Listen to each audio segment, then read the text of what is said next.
রোববার শিশু যত্ন কেন্দ্র প্রকল্পের আওতায় সিরাজগঞ্জের রায়গঞ্জে এনজিও পরিচালিত আঁচল স্কুলে পড়তে যায় দ্বিতীয় শ্রেণীর ছাত্রী।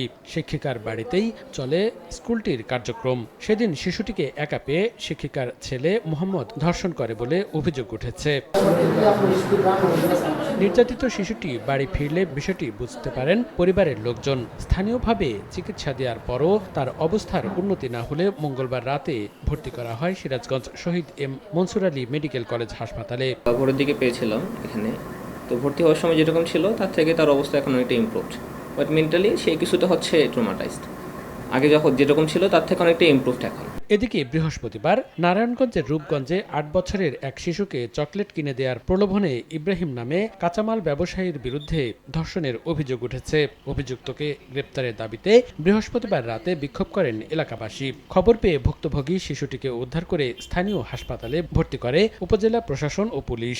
পরে তাকে ঢাকা মেডিকেল কলেজ হাসপাতালে ভর্তি করা হয়েছে।